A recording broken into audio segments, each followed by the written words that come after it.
అందరికీ నమస్కారం. సో మీ అందరికీ తెలుసు తండేల్ సినిమా కొన్ని రియల్ ఇన్సిడెంట్స్ నుంచి మనం ఇన్స్పిరేషన్ తీసుకొని ఈ సినిమా చేశాము. నాకు ఫస్ట్ చందు గారి కథ చెప్పినప్పుడు జస్ట్ ఒక 10-15 నిమిషాలు ఐడియాగా చెప్పాడు. ఆ తర్వాత నేను శ్రీకాకుళంకి వెళ్ళి మత్స్యలేశంకి వెళ్ళి 22 మంది ఎవరైతే ఉన్నారో మత్స్యకారాలు వాళ్ళ నుంచి ఈ ఇన్సిడెంట్స్ బేస్ చేసుకొని సినిమా తీసామో వాళ్ళని వెళ్ళి కలవటం జరిగింది.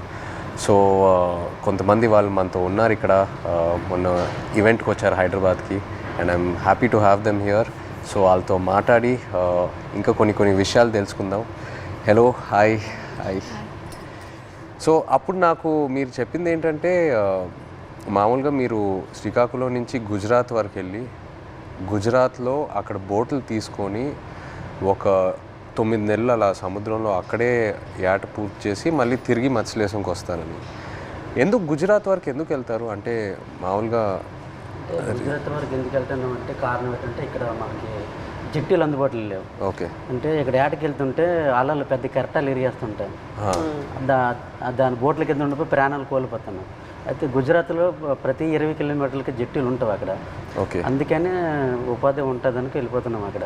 ఓకే ఓకే జీవనోపాధి. ఓకే. కష్టపడ్డానికి వెళ్ళిపోతున్నాం. సో మీరు ఒకసారి అక్కడికి వెళ్ళాక ఒక నెల రోజులు సముద్రంలోనే ఉంటారా? ఒకసారి బోట్ తీసుకున్న తర్వాత నెల రోజులు సముద్రంలోనే ఉంటారు? నెల రోజులు ఉంటాం. లేకపోతే మీకు కంప్లీట్గా బోట్ డెక్ ఫుల్ అయిన తర్వాత తిరిగి వస్తారా? అది సముద్రంలో ఏటకి వెళ్తాం. చేపలు ఎక్కి పట్టిందంటే 20 రోజులకు వచ్చేస్తుంటాం. అంటే ఐస్ అంటారు కదా, ఐస్ అయిపోయిందంటే వచ్చేస్తాం. ఓకే. చేపలు ఎక్కువ దొరికితే ముందు వచ్చేస్తాం, దొరకలేదంటే అక్కడక్కడ పట్టుకుంటూ నెంబర్లు కొట్టుకుంటూ ఎత్తుకుంటూ పట్టుకుంటాం. కొద్దిగా లేట్ అవుతుంది. చేపలు దొరికేవంటే హ్యాంగ్ వచ్చేస్తుంది చెట్టు. Okay okay okay. అండ్ మీరు అక్కడ సముద్రంలో ఉన్నప్పుడు సెల్ ఫోన్ కనెక్షను, ఇంటితో మాట్లాడాలనుకున్నా, పిల్లలతో మాట్లాడాలనుకున్నా అలాంటి అవ్వదు, ఏ కనెక్షన్ ఉండదు? అవ్వదు. దగ్గరలో అవ్వద్దు. అంటే గుజరాత్ వేరే వాళ్ళు ఉంది కదా, పోలీసు దగ్గర, దాని నెంబర్ కొడతాం. ఒక 200 కిలోమీటర్లు ఉందనుకో, ఆ స్టీరింగ్ పట్టుకుంటూ వస్తాం. దగ్గరలో ఒక 20-30 కిలోమీటర్లు టవర్ వస్తుంది మాకు. అప్పుడు పైన స్లాబ్ మీదకి వెళ్ళడం, చూడడం, టవర్ రావడం, మాట్లాడడం. ఒక్కొక్కసారి కట్ అయిపోద్ది, 2 ముక్కలు మాట్లాడడం, మళ్ళీ చేయడం, అలా ప్రయత్నిస్తుంటాం. అలాగా. ఓకే. బాగున్నారా? చాలా బాధ. పిల్లలు బాగుంటారా, ఎలా ఉన్నారు, అందరూ బాగుంటారా, అమ్మ నాన్న అన్నాడు. అట్లా ఉన్నప్పుడు అంటే ఎక్కడో చిన్న ఫీలింగ్ తట్టి ఉంటారు. తుఫాన్ అంటారు సడన్గా. గుజరాత్కి ఇలాగా టీవీలో చూస్తాం కదా, గుజరాత్కి తుఫాన్ ఉందని వస్తారు. తుఫాన్ ఎలాగుంటారు, ఎక్కడ ఏడ్ చేస్తారు అనేసి అనుకునేలోపు వీరు అక్కడ ఏది అందుబాటులో ఏ జట్టు ఉంటుంది, గోవా అవని మంగళూరు అవని ఏదో అవని, ఆడికి వెళ్ళడము. అక్కడ బోట్ యాంకర్ అంటారు కదా, అదేసి అక్కడ ఉంటారనమాట జట్టి. అప్పుడు మాకు కాల్ చేస్తారు. అప్పుడు మాకు ధైర్యంగా ఉంటుంది, ఆ జట్టికి వస్తారు తుఫాను దొరకంట అనేసి మాకు ధైర్యం ఉంటుంది అనమాట. చూస్తూనే ఉంటారు ఎప్పుడు వస్తారు తుఫాన్ కదా గుజరాత్లో, ఎలా ఉంటారు, ఎప్పుడు జట్టికి వస్తారని చూస్తే వీళ్ళు ఫోన్ రావాలి, అమ్మాయ్యా వస్తారు అనే ఫీలింగ్ అనేది ఉంటుంది. సో మీరు ఫోన్ పక్కనే పెట్టుకుంటారా? ఫోన్ అయితే పక్కనే ఉంటుంది. తుఫాన్లు అయినప్పుడు అయితే కరెక్ట్గా వచ్చినప్పుడు ఫోన్ అయితే ఇంట్లోనే ఉంటుంది, ఎప్పుడు ఫోన్ చేస్తారో తెలియదు కదా. అదే ఏట్లో ఉన్నప్పుడు నార్మల్ టైం, తుఫాన్ లేని టైంలో ఏట్లో ఉంటారు కదా, 30 డేస్ అయ్యగల ఇంక కాల్ వస్తుంది, పక్కన పెట్టుకోండి. కాల్ 30 డేస్ కానీ 1 డే అవతలైనా ఇంకా టెన్షన్ అనమాట, ఎందుకు రాలేదు, ఏమైంది అని. సో టెన్షన్ అనేది వచ్చేస్తుంది అనమాట. ఒక్కొక్కసారి అయితే ఎమోషనల్ అయిపోతాం. మన సినిమాలో కూడా సాంగ్ మోంటాజెస్లో ఉంది కదా, the calendar where you'd keep. So ఆ 30 డేస్ అక్కడి నుంచే ఆ చిన్న ఆ మూమెంట్ తీసుకున్నాం మీరు చెప్పిన దాన్ని బట్టి. అంటే మనం ఫిల్మ్లో కూడా ఒక సీక్వెన్స్ ఎలా పెట్టాం, ఇన్ని రోజులు అయిపోయిన తర్వాత ఎలా కొంచెం చేతులు ఉణుగుతున్నాయో తెలుసా అని. సో ఒకవేళ 30 రోజుల్లో ఫోన్ రాకపోతే అంటే అక్కడ వాళ్ళని కాంటాక్ట్ చేయడానికి ఏదైనా మీకు ఎమర్జెన్సీలా ఏదైనా నంబర్ ఉందా? ఏమీ లేదు, ఏముండదు. సేట్తో మాట్లాడాలని, సేట్లు ఉంటారు కదా వీళ్ళకి బోటుకి సంబంధించి, వాళ్ళతో మాట్లాడితే వాళ్ళ భాష మనకు తెలియదు, వాళ్ళ భాష తెలియదు కాబట్టి వాళ్ళకి మనం ఫోన్ చేయలేము. ఆ భాష వచ్చినంటే మన దగ్గర ఉంటారు. ఆ భాష వచ్చిన వాళ్ళందరూ గుజరాత్లో ఉంటారు కదా, జెంట్స్ మొత్తం గుజరాత్లో ఉంటారు. ఓన్లీ లేడీస్ ఇక్కడ ఏదో కూలి పని చేసుకొని చేపలు పట్టుకొని వెళ్ళి అమ్ముకోవడం, కానీ ఇక్కడ మా లేడీస్ ఉంటాం అంతే.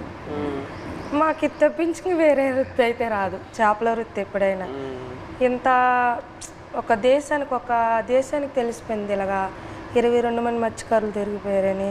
కానీ మళ్ళీ మేము అదే గుజరాత్కి వెళ్తాను యాడ్ చేయడానికి తప్పదా, మాకు అదే ఉపాధి అంతే. మీకు ఎలా తెలిసింది ఆ రోజు ఎలా వాళ్ళు అక్కడ దొరికిపోయారు అనేది? నేను 7 మంత్ ప్రెగ్నెంట్ పాప అప్పుడు కడుపులో ఉంది. కూర్చున్న అలా ఫోన్ వస్తుంది, 29 days అయింది అప్పటికి. ఫోన్ వస్తుందని ఇలాగే కూర్చున్నా, మా పెద్ద పాప పక్కన పెట్టుకొని. మా అమ్మకి కానీ చెప్తానని, మీ అల్లుడు వస్తారు ఇలాగ యాడ్ నుంచి ఫోన్ చేస్తారమ్మా చెప్పిన తర్వాత సరేలేని కూర్చున్నాను. ఫోన్ రాలే. ఉదయం మార్నింగ్ 10 అయింది, వేరే వాళ్ళు ఫోన్ చేశారనమాట నా మొబైల్కి, ఇలాగా మీ ఆయన పాకిస్తాన్కి దూరికిపోయారట అనేసి. వేరే వాళ్ళంటే ఎవరు ఫోన్ చేశారు? అది గుజరాత్ నుంచి, మా ఊరు నుంచి వలస వెళ్ళారు కదా, అక్కడి నుంచో ఒక బోటు జట్టికి వచ్చింది. వీళ్ళు దొరికిపోవడం చూసిన బోట్ అది, కలర్ చూసారు ఆ బోటులో ఉన్నోళ్ళు, మీ ఆయనకి పాకిస్తాన్లో పట్టుకుని వెళ్ళిపోయారు అని చూసిన వాళ్ళు నాకు వచ్చి ఫోన్ చేసి చెప్పారు. ఓకే.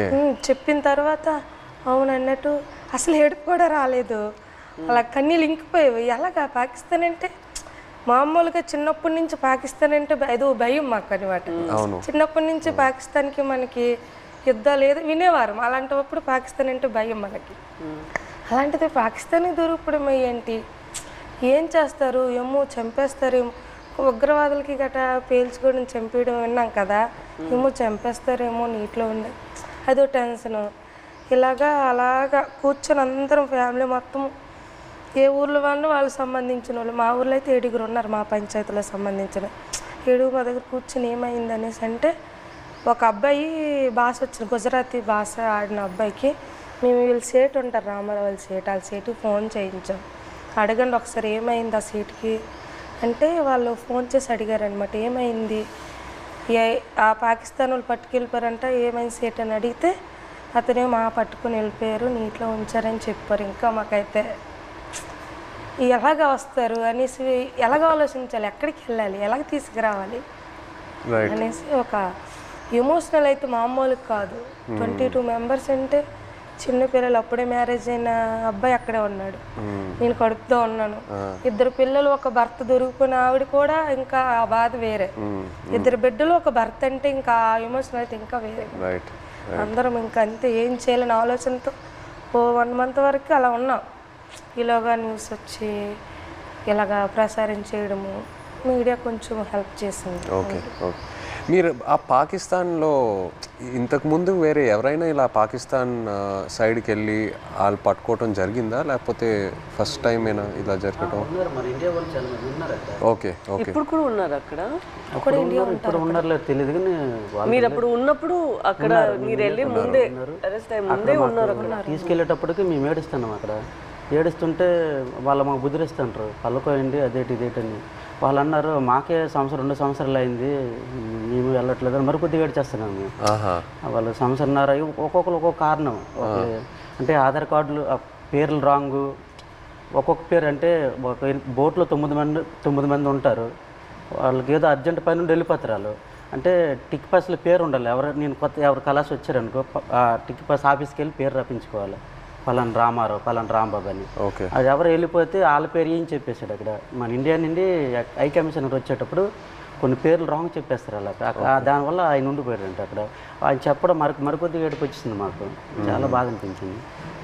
ఆ నైట్ భోజనం కూడా మానేసాం, మళ్ళీ అలాగ రోజులు గడిచిన కొద్ది అలాగే ఇదైంది. అక్కడ జైల్లో అంటే మీరు ఏం చేసేవాళ్ళు రోజు? ఏదైనా ఫ్రీడమ్ ఇచ్చేవాళ్ళా లేకపోతే సెల్లోనే ఉండేవారా? ఏం చేసేవాళ్ళు? అంటే తెల్లారితే వచ్చేవారు కానిస్టేబుల్ పోలీస్ పాకిస్తాన్, లేపి మొక్కలకి నీళ్ళ గంట పోసేవాళ్ళం. ఓకే. తర్వాత గడ్డి గంట తెంపేవాళ్ళం, గడ్డి. తర్వాత గార్డెనింగ్ వాళ్ళు పాకిస్తాన్ ఖైదీలతో నీళ్ళు జల్లిస్తారు, వాళ్ళు జల్లిసి కర్రకి గోనకి చుట్టేసి అలాగా అలికినట్టుగా కలాపేసినట్టు చేపిస్తారు. మాకు నీళ్ళు మోయమంటారు మాకు. ఓకే. ఆ నీళ్ళు మోస్తాం 2 గంటల పని ఉంటుంది, మళ్ళీ లోపల తీసుకెళ్ళి తాళాలు వేసేస్తారు. ఇప్పుడు మీరు ఒకవేళ ఇంట్లో వాళ్ళతో మాట్లాడాలంటే ఉత్తరాల వైపే మీకు కమ్యూనికేషనా లేకపోతే సెల్ ఫోన్తో? ఫోన్ ఏం లేదు, ఓన్లీ ఉత్తరాల వైపే. అండ్ అది పంపించడానికి ఎంతసేపు పట్టేది? మీరు ఒకసారి రాసిన తర్వాత, ఉత్తరం రాసిన తర్వాత వెళ్ళి మత్స్యలేశం చేరడానికి ఎంత టైం పట్టేది? అంటే మేము దొరికిన తర్వాత వాళ్ళు ఇండియా వాళ్ళు ఉన్నారు దాంట్లో, ఉత్తరాలు కూడా మేము అదే నెల 2 నెలలకి ఒక్కొక్కసారి లేట్ అయితే 3 నెలలు కూడా వస్తుందని చెప్పారు. మేము కూడా లెటర్లో రాసాం ఇలా అనుకోండి అంటే అట్లా ఏట పూర్తి అయిపోయింది, అదే రోజు తెల్లారిసరికి వచ్చేలాంటి టైంకి అనుకోకుండా దొరికిపోయాం, ఇలా జరిగింది. ఒక పక్క బాధగుండా లోపల దిగమింగుకొని మీరు శుభ్రంగా ఉండండి అని వాళ్ళకి చెప్పాం. అప్పుడు ఇప్పుడు ప్రెగ్నెంట్ అప్పుడు అవును అదే ఏట రావాలనుకుంటాను ఊరి నేను ఇంకా వచ్చి రావాలనుకుంటా ఇంకా దొరికిపోయింది. లెటర్లో మాకు జాగ్రత్త చెప్తూ వాళ్ళ పడే ఆవేదన కూడా మాకు కనిపించింది లెటర్. జాగ్రత్తగా ఉండండి, ఇక్కడ మాకేం పర్వాలేదు కానీ వెళ్ళి పోరాటం చేయండి. అంటే అక్కడ ఏంటంటే జాగ్రత్తగా ఉండండి, వెళ్ళి పోరాటం చేయమంటే మాకు ధైర్యం చెప్తూ వాళ్ళకి బయటికి తీసుకురావడానికి పోరాటం చేయండి నేను ఒక ఆవేదన అనేది కనిపించేది మాకైతే. ప్రెగ్నెన్సీ కదా అయినా సరే ధైర్యం చేసి వెళ్ళేదాన్ని. ఎక్కడ పొలిటీషియన్ మీటింగ్లు ఉన్నా సరే వెళ్ళేది. ఏమో సింపతి ఉంటుందేమో, అరే ప్రెగ్నెన్సీ కదా లేడీ కదా పాపం వాళ్ళ హస్బెండ్ దొరికిపోయారు అనేసి ఒక సింపతి ఉంటుందని ధైర్యం చేసి వెళ్ళిపోయేదాన్ని. ఓహో మీరు వెళ్ళిపోయారు. నేను వెళ్ళిపోయేదాన్ని. తను ఆల్ ద పొలిటికల్ మీటింగ్స్ అన్ని దగ్గరికి వెళ్ళిపోయేదాన్ని. అందరూ మీ హస్బెండా కడుపుతో ఉన్నావా అయ్యో పాపం అనేవారు. ఏమో సింపతి ఉంటుంది కదా సార్, అంటే వీళ్ళకి అక్కడికి తీసుకెళ్దాం ఢిల్లీ వరకైనా తీసుకెళ్దాం అంటే సింపతి ఉంటుందేమో అనేసి నేను గర్భవతితో ఉన్నప్పుడు కూడా వెళ్ళేదాన్ని. 9 months వరకు నేను డెలివరీ ముందు వరకు కూడా నేను పోరాటం చేశాను వాళ్ళు రావాలని. సో మీరు అక్కడ ఆంధ్రాలో తిరిగారు ఇలా పొలిటికల్ మీటింగ్స్ ఏదైనా ఉంటే, ఆ తర్వాత గుజరాత్ వరకు కూడా వెళ్ళారు కదా? ఢిల్లీ వరకు వెళ్ళారు. గుజరాత్కి వెళ్ళా స్టేట్ దగ్గర ఢిల్లీ వరకు వెళ్ళారు. స్టేట్లకి ఫోన్ల వరకే, గుజరాత్ వెళ్ళలేదు. డెలివరీ అయిపోయిన తర్వాత 20 days పాపకి ఇంటి దగ్గర వదిలేసి దాన్ని ఢిల్లీ వెళ్ళాం. ఢిల్లీ వెళ్ళిన తర్వాత అంటే అందరూ అనేవారు, ఇతను కూడా లెటర్లో రాశారు ఢిల్లీ వెళ్ళండి, ఢిల్లీ వెళ్తే మనకి వచ్చే అవకాశాలు ఉన్నాయని ఇతను లెటర్లో రాసేవారు అనమాట రామారావు గారు. సరేలే ఢిల్లీ కొంచెం అది పేద పరిస్థితి కదా సార్, ఢిల్లీ అంటే మాకు తెలియదు, భాష తెలియదు, ఎలాగెళ్ళాలో తెలియదు. అలాగ ఉన్నప్పుడు కొంతమంది అదే పొలిటీషియన్ వచ్చి ఇలాగ రండి అక్కడ మీకు పని జరుగుతుంది ఏం అవ్వదు గైడ్ చేయడానికి ఒక అతను వచ్చి వెళ్ళండి అంటే సరేలే ఇంత పోరాటం చేసి ఇదే చేయలేము అనేసి ధైర్యం చేసి వెళ్ళాం ఢిల్లీ వెళ్ళిన తర్వాత అక్కడే ఢిల్లీ వెళ్ళిన తర్వాతే వీళ్ళు బయటకు వచ్చారు. అంతవరకు ఆ 14 నెలలు అక్కడే ఉన్నారు. అతను అంబాసిడర్తో మాట్లాడడం కానీ ఉన్నారనడం కానీ. మెయిన్ మాకు బాధ కలిగించింది ఏంటంటే పుల్వామా దాడి. ఆ దాడి ఇలాగ మార్నింగ్ ఇలాగ టీవీ వేసాను, ఇలాగ మన ఇండియన్ ఆర్మీకి ఇలాగ ఉగ్రవాదులు చంపేశారు, ఆత్మహత్య దాడి అయిందని తర్వాత అవునా ఎందుకు అనేసి వీళ్ళకి ఏం చేస్తారని ఇదో బాధ. మళ్ళీ అక్కడ మరి ఇండియన్స్ ఉన్నారు కదా సార్, ఏం చేస్తారని బాధలు ఉన్నప్పటికీ లెటర్స్ అయిపోయి 3 months. వచ్చిన లెటర్స్ బాగానే వచ్చి పుల్వామా దాడికి ముందు లెటర్స్ కంటిన్యూ అయ్యాయి. మేము పంపించింది అతనికి వెళ్ళేది, అతను పంపించింది మాకు వచ్చేది. కానీ పుల్వామా దాడి తర్వాత స్టాప్ అయిపోయింది. 3 months వరకు ఒక్క లెటర్ రాలే. ఇంకా మాకు ఇంకా టెన్షన్ ఇంకా ఎక్కువైపోయింది, అదో బాధ అనేసి ఇలాగా మరి ఇంకా లేదు ఉండొద్దు ఎక్కడ ఢిల్లీ వెళ్ళిపోతాం అనుకుని అందరం 22 ఉమెన్స్ అందరూ ఇంకా లేదు పదండి అనేసి 22 మంది వెళ్ళిపోదాం లేదు ఇంత మా ఓన్ డబ్బులు అనుకొని పదండి అనేసి ముందడుగు వేస్తాం అంతే. ముందడుగు వేసుకొని వెళ్ళిపోయాం అంతే. వచ్చిందో రాందో వెళ్ళాం. అక్కడికి వెళ్ళిన తర్వాత విదేశాంగ మంత్రికి కల్పించారు. ఇంగ్లీష్ రాదు కదా, ఏదో మా తెలిసిన భాషలు అంటే అతను మా కన్నీళ్ళు దుక్కు చూసి అతనికి అర్థమైపోయింది అనమాట. ఓ ఇంత బాధపడుతున్నారని ఏడుస్తాను. మా ఆవేదన చెప్తూ మా కళ్ళని నీరు వచ్చేస్తుంది. అది చూసి పాపం అతను తట్టుకోలేకపోయారు. వెంటనే ఫోన్ పాకిస్తాన్కి చేశారు. మన ఇండియా అంబాసిడర్ చేసిన తర్వాత పర్లేదు ఉన్నారు ఇలాగొస్తారు అని చెప్పారు. జనవరి కల్లా వచ్చేస్తారు అన్నారు. మా దగ్గర చెప్పారు జనవరి కల్లా వచ్చేస్తారు, రాకపోతే మీకే పాకిస్తాన్ నేను తీసుకెళ్తాను, నేను భరోసా ఇస్తానని మాట ఇచ్చిన తర్వాత అప్పుడు ఇంకా హ్యాపీ అంతే. అతను అన్నట్టు జనవరి కల్లా మాకు ఫస్ట్ కల్లా అక్కడి నుంచి లిస్ట్ వస్తుంది అనమాట. గనగల రామారావుకి వాళ్ళ భాష వేరే కదా సార్. గనగల రామ, గుణగల్ల రామారావు, కేసుమర్రికి కసమర్రయ్య అన్నట్టు పేరు. ఓహో, మీ పేరు కరెక్ట్ గా వేయలేదు సార్. ఆ లిస్ట్ కూడా రాంగ్ వచ్చింది అనమాట. గనగల రామారావుకి గంగల్ రామారావు. సో మీరు కన్ఫ్యూజ్ అయిపోయారా, ఎవరు అక్కడ ఎవరు ఉన్నారు ఏంటి? సరేలే వాళ్ళది ఉర్దూ భాష కదా, ఏమో ఇలాగ తెలుగు ఇలాగ రాశారేమో అని మాకు మేము ఆలోచించుకొని వచ్చేస్తారు అన్నట్టు. మీకు ఆ టైంలో ఎలా అనిపించింది? సడన్ గా భయం వేసింది. పేరు డిఫరెంట్గా ఉన్నప్పుడు 22 మందిలో 21 మంది వెళ్ళిపోయి నన్ను వదిలేస్తారేటని ఒక ఇది. వీళ్ళు కావాలని వాళ్ళకి రాస్తారేటో చెప్పలేం. పాకిస్తాన్ ఓన్లీ మీ పేరే తప్పేశారా? అందరివి ఉన్నాయి. ఓకే, అందరివి అందరివి ఏదో ఒక తప్పు. కొంతమంది అక్కడక్కడ పేరు గనగల రామారావుకి గంగల్ రామారావు వచ్చింది. గంగల్ రామారావు వస్తే మరి పేరు డిఫరెంట్ అయితే ఖచ్చితంగా వదిలేస్తారని అందరూ ఇండియా వాళ్ళు అంటుంటారు. ఇంతకుముందు ఉన్నవాళ్ళు పాత వాళ్ళు. నాకైతే రాత్రి ఇద్దరు రాలేదు. 22 మందిలో 22 నా పేరు రాకపోతే నాకు వదిలేస్తే నాకు నిద్ర పట్టట్లేదు, తినాలనిపించట్లేదు. అప్పటికే 14-15 నెలలు అయిపోయింది, సంవత్సరం దాటిపోయింది. అప్పటికి ఇలాగ అయిపోయింది, సన్నంగా అయిపోయాను. వాళ్ళు ఏదో చపాతీలో అంటే ఏదో కలుపుతారంట అక్కడ జైల్లో. అదేదో మనకి ఏదో బరువు మోయాలని మోయలేమంట, ఆవేశం వచ్చేస్తుందంట. వాళ్ళు చెప్పిన మాటలే. అప్పటికే సన్నంగా అయిపోయాను. తర్వాత నోటంటే కూడా బ్లడ్ వచ్చేస్తుంది. ఏమంటే టెస్టులు చేస్తే వేడి వల్ల అన్నారు, ప్రాబ్లం లేదంటే కొద్దిగా ఆపేయకుండా ఉన్నారు. అలాంటి చాలా భయం వేసేది. అలాగే పుల్వామా టైంలో మీరు అక్కడ ఒక కన్ఫ్యూషన్ లాగా ఏమైనా అయిపోయిందా మీకు? అయిపోయింది. మరి ఏదో వేరే సెల్లో పెట్టేవారంట అక్కడ, ఏదైనా బయట ప్రమాదం ఏదైనా జరిగితే. అంటే బీహార్ జైల్లో ఒక పాకిస్తాన్ ఖైదీకి ఇండియా వాడు చంపేశారని తెలిసింది మాకు. అక్కడ జైల్లో టీవీ ఉంది మాకు చూస్తుండగా. చంపేస్తే మాకు తెలీదు. మాకు 4 రూమ్లో అందరికి ఒక్క రూమ్లో బంధించేస్తుంటారు. బ్యాగులకి నైన్గా పట్టుకొని ఒక రూమ్లో తీసుకెళ్ళి ఇంకోటి బాంబే చేస్తారు, మనం చంపేస్తారని అంటాడు ఇంకొకడు. చాలా భయం వేసేస్తుంది. అప్పుడు ఇంకో అందులో కానిస్టేబుల్ ఉంటారు కదా కొందరు పాకిస్తాన్ వాళ్ళు, ఆయన లేదు అక్కడ మీ ఇండియా కూడా మా పాకిస్తాన్ ఖైదీ చంపేశాడు కదా, ఇక్కడ మీ వాళ్ళకి ఏం జరగకంటే మీరు అందరికీ ఒక రూమ్లో పెడతాను, మీరు జడవద్దని చెప్పాడు. అప్పుడు కొద్దిగా ఊపిరి పీల్చుకున్నాం. అలా జరిగింది. అండ్ మీకు జైల్లో ఇప్పుడు డబ్బుల్లా ఇప్పుడు ఈ ఉత్తరాలు పంపించడానికి ఆ అమౌంట్ ఎలా మీకు వచ్చేది? పెన్నుల మీద పేర్లు చేస్తాను నేను. ఒక్కొక్కరు ఒక్కొక్క పని నేర్చుకున్నాం. నాకైతే 2 వారాలు పట్టింది టైం. ఓకే. ఇప్పుడు నాకు చైతన్య పెన్ను ఉంటుంది, పైన దారంతో నాకు చైతన్య పేరు వచ్చేస్తుంది. కింద సాయిపాలు అంటే ఒక పెన్ను మీద 2 పేర్లు రాస్తే 2 పేర్లకు 200 ఇస్తారు. ఒక పేరు అయితే 100 రూపాయలు ఇస్తారు. అలాగే రోజుకి 5-6 పెన్నులు అలా చేసేవాడిని. ఆ పెన్నులు వాళ్ళకి ఇస్తే ఖైదీ లేట్ చేస్తారు, వాళ్ళకి బెయిల్ మీద వెళ్తారు కదా కోర్టుకి, వాళ్ళ ఫ్యామిలీకి ఇస్తారు కదా. ఆ డబ్బులతో మేము ఏంటంటే అప్పుడప్పుడు ఏదో గుడ్లు తెచ్చుకుంటూ కానీ మాంసం కానీ తినడం కానీ. 22 మందికి మరి మెయిన్ లీడర్ని కదా, వాళ్ళ గెడ్డలకు కానీ వాళ్ళ రింకిలకు కానీ బిస్కెట్లకు కానీ ముసలి వాళ్ళకి తెలియదు కదా, వాళ్ళకి డబ్బులు ఇచ్చేవాడిని గెడ్డలకి. సో ఒక్కో ఉత్తరం పంపించడానికి ఎంత అయ్యేది మీకు? అంటే ఒక 200-300-500 అంటే మా డబ్బులు ఉండవని తెలిసి ఏవో ఖర్చులు మట్టుకు పనులు చేస్తుంటాం. వాళ్ళకి ఇచ్చి అలాగే. నేను ఎన్ని పేజీలు రాయొచ్చు ఒకసారి? ఎన్ని పేజీలు పంపించచ్చు ఉత్తరం? అంటే వైట్ పేపర్ మీద రాసి లోపల కవర్లో పెడతాం మేము. మినిమం రెండు పేపర్లు 22 మంది 2 పేపర్లో రాసి పంపించాలి. అంటే ఒక్కో ఇద్దరేసిది ఒక్కో ఉత్తరం ఉంటుంది. 22 మంది ఎవరిదా ఇద్దరు జాయింట్ పడేవాళ్ళం. ఓకే. ఇంకా డబ్బులు లేనప్పుడు సర్దుకుంటేవాళ్ళం. అలాగే ఇటు పెట్టి అలాగే అడ్జస్ట్మెంట్ అయ్యేవాళ్ళం.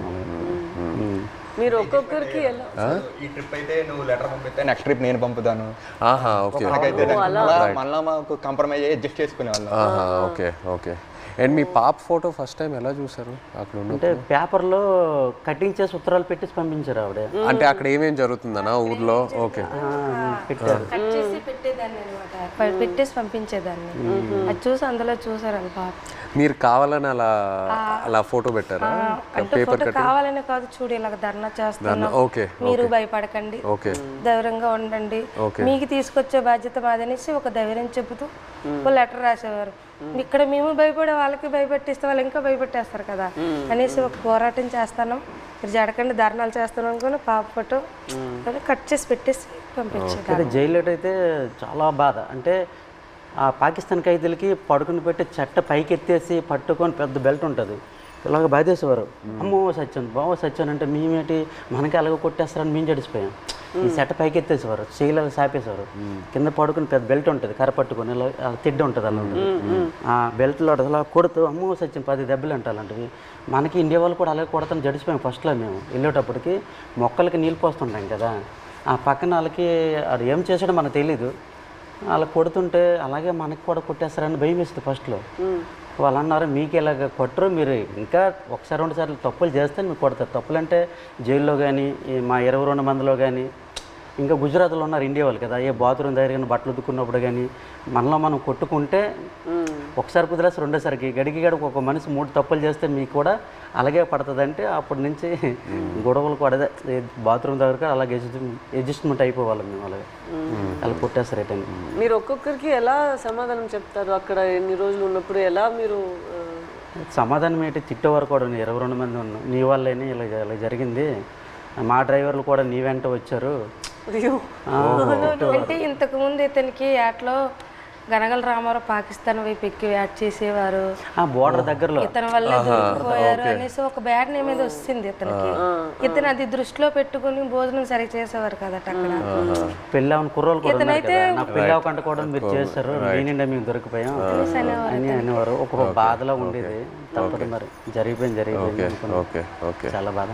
బట్ ఇప్పుడు వాళ్ళందరూ బయట వచ్చేసారు, పెళ్ళిళ్ళు కూడా చేసుకుంటారు. భయంలో ఉన్నప్పుడు అలాగే సడన్ గా మనం మాట్లాడతామా అనుకోని మాట్లాడేస్తాం. మీరు గుజరాత్ సేట్ దగ్గరికి వెళ్ళి ఆయనతో మాట్లాడటం ఐడియా రాలేదా? అంటే సేట్ దగ్గరికి వెళ్తే ఆ డబ్బు ఆ విషయం భాష రాదు కదా, సో దానివల్ల మీరు కొంచెం ప్రెగ్నెన్సీ డెలివరీ టైం కదా సార్, అతను లేరు, మనకి కొంచెం ఇబ్బంది ఉందనేసి నేను అతను సేటికి ఫోన్ చేశాను సార్. అక్కడికి చేసిన తర్వాత ఇలాగ అంటే భాష వచ్చిన వాళ్ళతో మాట్లాడించాను, ఇలాగ చెప్పండి డెలివరీ టైం ఉంది కదా, అతనికి ఏమైనా అమౌంట్ నేను వెయ్యను అంటే కొంచెం కోపంగా మాట్లాడేవారు వాళ్ళు. నేను వెయ్యను, పట్టించుకోలేదు వాళ్ళు. మాకు కూడా 2 బోట్లు దొరికిపోయాయి కదా, నేను ఎందుకు మీకు వేయాలన్నట్టు ఆయన అన్నారు. ఇప్పుడు మీరు ఇలా ఒక పరిస్థితి రాలేదంటే కూడా మీకు చాలా కష్టాలు వస్తూనే ఉంటాయి కదా. మీకు రోజుకి ఇలా మీరు చెప్పినట్టు ఎలా తుఫాన్ వస్తుంది దాన్ని మీరు చూస్తూనే ఉండాలి కదా. తుఫాన్ వచ్చింది, అక్కడ చేస్తుండగా తుఫాన్ వచ్చింది.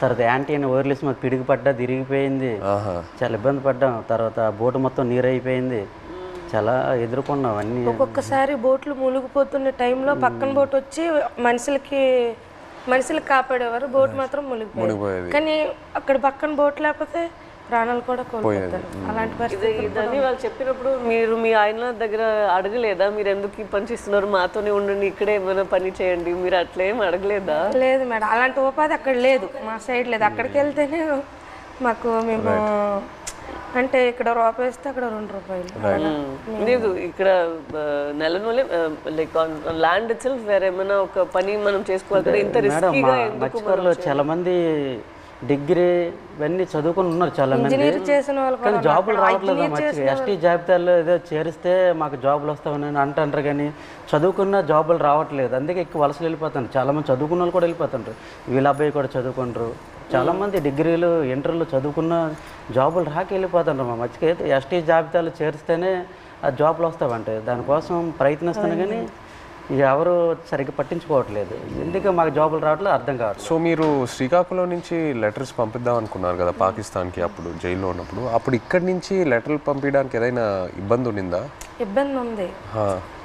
ఇక్కడ నుంచి లెటర్స్ అంటే వాళ్ళు అడ్రస్ రాశారనమాట, ఇలా పంపించండి, టు అడ్రస్ ఫ్రమ్ అడ్రస్ అన్నట్టు ఉంటుంది, ఇలా పంపించండి అని రాశారు.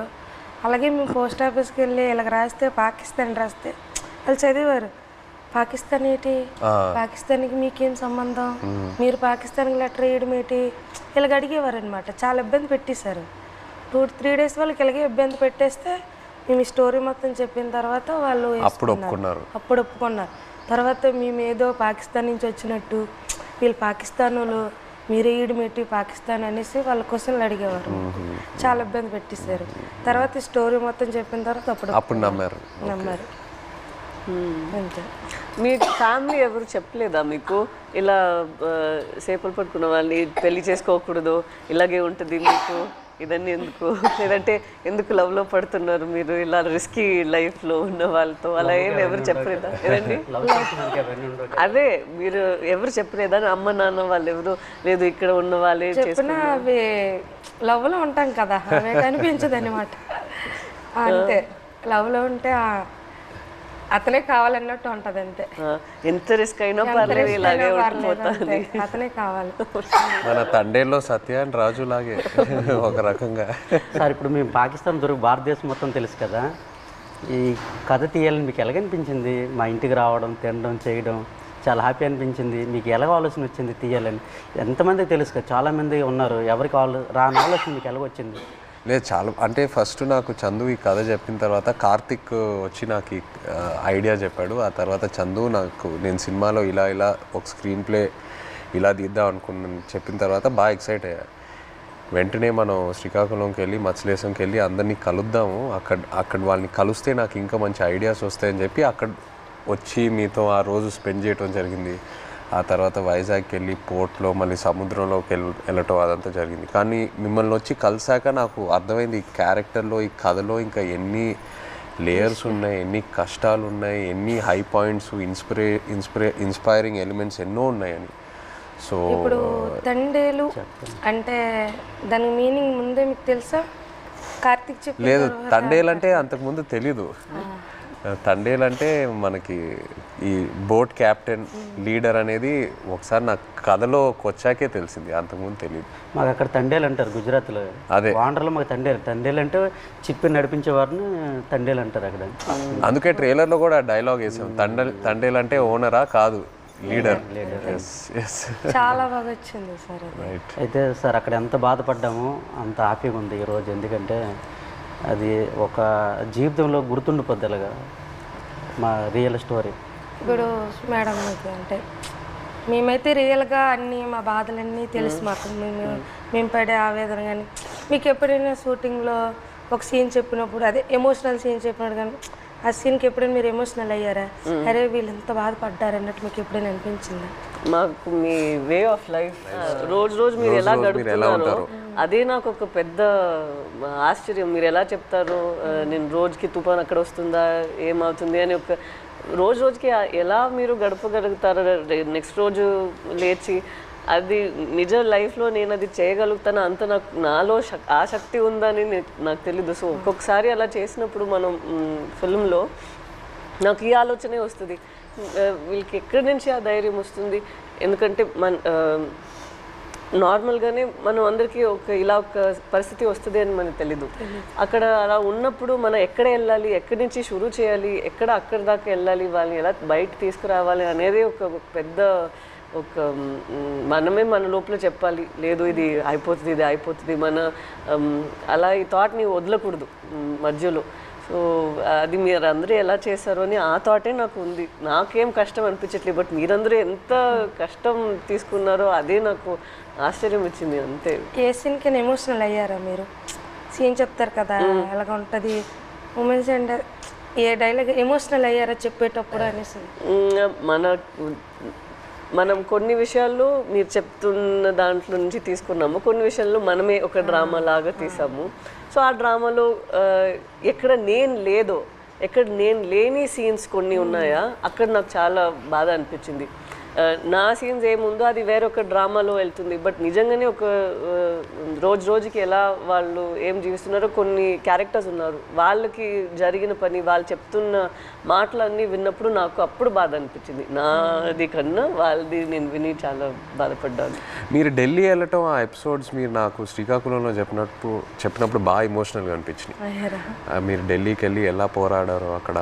అండ్ అది కాకుండా ఇంకోటి నాకు చెప్పారు, సముద్రంలో ఉన్నప్పుడు ఒక పెద్ద షిప్ వచ్చి మీది ఒక చిన్న బోట్ అలా కొట్టుకొని అలా వెళ్ళిపోయింది కదా, అది చెప్పినప్పుడు నాకు నిజంగా చాలా ఆశ్చర్యంగా అనిపించింది. కొట్టుకొని పోయి అసలు ఆగలేదు కదా, కొట్టుకొని అలా వెళ్ళిపోయారు కదా. పెద్దది కదా. అందరూ like one community so United. And I think మీలో ఉన్న శక్తి మీరందరూ కలిసి ఒకేలాగా ఉన్నారు కదా, లైక్ వన్ ఫ్యామిలీ. ఒక ఫ్యామిలీ అర్థమైంది అందరూ బట్ ఒక మీరు పెద్ద ఫ్యామిలీ. అందరి ఒకే ఫ్యామిలీ కదా, సో ఒక్కరికి ఇది జరిగిందంటే అందరికి అది జరిగినట్టే. అంటే ఏ ఫ్యామిలీకి అలా జరగకూడదు. మా ఫ్యామిలీలో ఒకేసారి దొరికిపోవడం అంటే చాలా బాధాకర విషయం. నేను డ్రైవర్ మెయిన్ తండ్రి కనుక అలా ఆయనకి బోట్ ఆఫ్ చెప్పినట్టు మా బావగారు, తర్వాత మా ఎర్రీకి బామ్మరిదే అంటే అన్నయ్య, నేను బోట్ ఆఫ్ చెప్పాను. ఈ బోట్ ఆఫ్ చెప్పిన ఓనర్లంతా నా వెనక పంపించారు. ఈ రామారావు ఎక్కువ చేపలు పడతాడు, ఈయన వెనకెత్తలు వెళ్ళండి చేపలు ఎక్కువ దొరికితే అనుకుని నాకు వెనకాల పంపించడం, దొరికిపోవడం చాలా బాధాకర అనిపిస్తుంది. ఇలా జరుగుతుంది అనుకోలేదు. సో లాస్ట్ క్వశ్చన్ అంటే తండేల్ 2 ఉందా? మీరు ఆ రోజు ఈవెంట్లో ఏదో జోక్ వేశారు కదా, చెప్పండి. ఇంకోసారి పాకిస్తాన్కి దొరకాలి, అప్పుడు స్టోరీ రాస్తాను. అంటే ఒక కోరిక తండేల్ 2 ఉంటే ఖచ్చితంగా ఒక తమ్ముడుగా యాక్టింగ్ చేయాలని కోరిక. Okay right. కోరిక మటుకు నెరవేర్చాలి. అయితే పాకిస్తాన్కి దొరకడం దొరకకు ఈసారి మీరు ఇంకా ఢిల్లీ అంతా వెళ్ళరా? తిరిగే శక్తి బోల్డ్ కథ ఉంది. ఇంకా అక్కడ వచ్చేసరికి ఇంకా ఇక్కడ ట్రావెల్ పడ్డాం. ఇప్పుడు రైటర్ ఒక సంవత్సరం పాటు మేము వెనకాల ట్రావెల్, ప్రతిదీ తిన్నా ఏం చేశారు ఏమిటి అనేది ఒక సంవత్సరం పాటు ఫోన్ కాల్. అదే ఇక్కడ పాకిస్తాన్ వచ్చేసరికి ఇక్కడ అప్పటికి 7 సంవత్సరాలు అవుతుంది. ఇప్పుడు చాలా ఉన్నాయి కదా, ఇంకా ఇక్కడ తండేల్ 2లో కూడా ఇంకా బోల్డ్ కథ ఉంటుంది.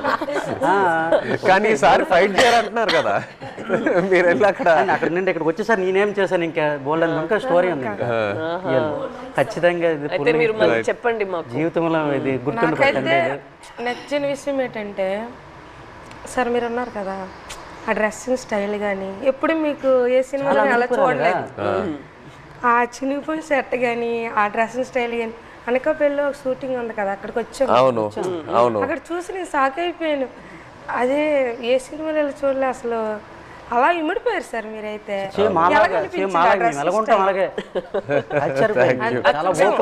అదే నేను చెప్తున్నా కదా, మిమ్మల్ని వచ్చి అప్పుడు కలిసి మీతో టైం స్పెండ్ చేశాకే నాకు ఆ క్లారిటీ వచ్చింది. ఓకే మనం ఇలా క్యారెక్టర్ని ఇలా డిజైన్ చేయాలి.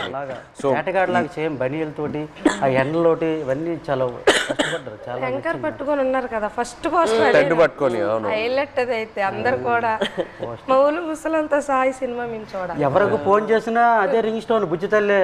ఎవరికి ఫోన్ చేసినా రింగ్ స్టోన్ ప్రతి సెల్లకి హైలెస్ సాంగ్ ఉంది కదా, అది ఎలా హైలెస్ అది మా స్లాంగ్. అవును, ఎలా సింక్ అయింది అది అక్కడ. అంటే మీ మలలకి తెప్ప లాగేటప్పుడు వస్తారు కదా when they rowing, when they pulling the net. ఇప్పుడు అది రేరు. ఇంతకు ముందు జనరేషన్ లో ఎక్కువ వాళ్ళు వచ్చినప్పుడు దీనికి మీరు తెడ్డ అంటారు కదా, కత్తావ అంటాము. ఏమంటారు? కత్తావా.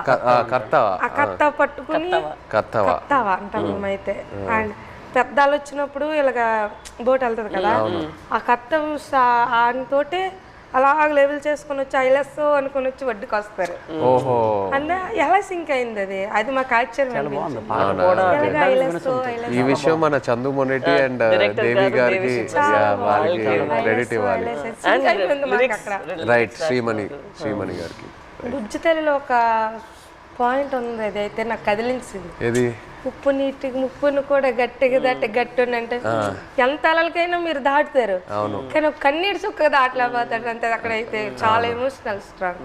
ఆ పాయింట్ అయితే నాకు పిచ్చిగా నచ్చింది, చాలా బాగుంది. Thank you so much. Actually మీరందరికీ థ్యాంక్ యూ చెప్పాలి. మీరు మాకు నచ్చిందంటే పూర్వ జన్మలో అదృష్టం చేసుకున్నాం. అట్లా ఏం లేదు, అట్లా ఏం మా జీవిత రియల్ జరిగింది. ఇంకో ఎన్నో విషయాలు చెప్పాలి, బట్ మనకి సినిమా పరంగా ఓన్లీ 2 గంటలే ఉంది. బట్ ఇంకా ఎన్నో చెప్పాలి. ఫ్యామిలీకి ఈ కథ నచ్చిందంటే మా అదృష్టం సార్. అది బొమ్మ దద్దరెళ్ళిపోతుంది సార్. రాజులం జాతర పొలిటీషియన్ గా అనడం లేదు, రాజులమ్మ జాతరే పొలిటీషియన్ గా అనడం లేదు, కానీ పొలిటీషియన్ చూస్తే ఇంకా బాగా ఏమో అనిపిస్తుంది మాకు. అంతే చూస్తారే వచ్చుకోరు జట్టీలు లేవు, వాళ్ళకని తెలుస్తుందేమో ఒక నమ్మకం. ఇంకా జట్టి స్పీడ్ గా అవుతుందేమో. జట్టు ఉంటే మాకు ఎలాంటి ఇబ్బందులు ఉండవు కదా. మా కోసం మత్స్యకారుల కోసం ఏదేని ఒక మంచి పని చెయ్యండి సార్. అదేనే మీకు వీలైనంత తప్పకుండా అందరి కోసం, మా కోసం అని కాదు, మత్స్యకారుల కోసం. 8 మంది హీరోలు ఉంటుండగా మీరు మా జీవితాన్ని ఎంచుకున్నారు తప్పకుండా తప్పకుండా అది పెద్ద తప్పకుండా మేము అనుకున్నాము రిలీజ్ ముందే మీకు ఒకసారి చూపిద్దామని, బట్ మీరు ఐ థింక్ థియేటర్ లో చూస్తే శ్రీకాకుళంలో థియేటర్లో మీరు అందరు వెళ్ళి చూసి చూస్తేనే మీకు మీకు ఇంకా ఖుషిగా అవుతుంది నేను అనుకుంటున్నాను. మీకు సినిమా నచ్చితే మాకు ఎంతో సంతోషం. ప్లీజ్ ఏడుపు నచ్చితే మీరు ప్లీజ్ ఎవరు ఉంటే వేడిపు వచ్చేస్తా యాస గురించి ఖర్చు పట్టుకుని ఇంకోసారి వెళ్తాను అది చెప్తే రాజులమ్మ జాతర అది మిమ్మల్ని మైండ్ లో పెట్టుకొని చేసాం. జరిగింది సార్. అవునా? జరిగింది. ఇప్పుడు మేము చేపలు సార్, మా యాస వేరే ఉంటుంది. అలా అక్కడ ఉంటుందిరా అనడానికి అక్కడ ఉంటుందిరా అనేసి మా భాష వేరే ఉంటుంది. ఒక సిటీ వెళ్ళామనుకో మా భాష విని అరే చేపలు వాళ్ళరా అంటారు. కొంతమంది మీ చేపలు ఇలా అంటారు. కొంతమంది అంటే అంటారు అనడానికి మాకు అలాగ రాదు. ఒక్కో వేరే మత్స్యకారుల స్లాంగ్ వేరే వేరే ఉంటాయి. మా స్లాంగ్ వేరేగా ఉంటుంది, పక్కన మత్స్యకారు స్లాంగ్ వేరేగా ఉంటుంది. అందులో మా స్లాంగ్ అయితే ఎవరు మాట్లాడలేరేమో, కానీ మేడం గారు అయితే బాగా చెప్పారా? చాలా మేము మాట్లాడినట్టు మాట్లాడారు. అసలు ఇది హైలైట్. భయం, నేను ఫుల్ టైం అదే ఆలోచిస్తాను. హైలైట్ మేడం గారు, మేము అలాగే మాట్లాడతాం. ఉంటదిరా అలాంటి వెళ్దాం రా అన్నట్టే మేడం గారు. చాలా థ్యాంక్ యూ సో మచ్. ఇది నాకు పెద్ద compliment. Thank you very much. Success meet మాత్రం శ్రీకాకుళం అది నా ప్రామిస్. సినిమా రిలీజ్ తర్వాత సక్సెస్ మీట్ కి మేము శ్రీకాకుళమే వస్తున్నాము. మచ్చలేసు అక్కడికి వచ్చి కలిసి శ్రీకాకుళంలో సక్సెస్ మీట్ పెట్టి వెళ్తున్నాం. ఆ టైం లోపల మీ 25 మందిని కాల్ చేసి వాళ్ళని కూడా సక్సెస్ మీట్ లో వాళ్ళని కూడా అప్పుడు వచ్చేస్తే కరెక్ట్ గా ఉంటుంది. శ్రీకాకుళం నుండి కేమచ్చి వస్తానరా? రమ్మంటే వస్తాం, ప్లాన్ చేస్తాం. బట్ సక్సెస్ మీట్ అయితే శ్రీకాకుళంలో చేస్తున్నాము తప్పకుండా. Okay, thank you so much. మాతో మీరు కలిసి ఇంత షేర్ చేశారు. Again thank you so much.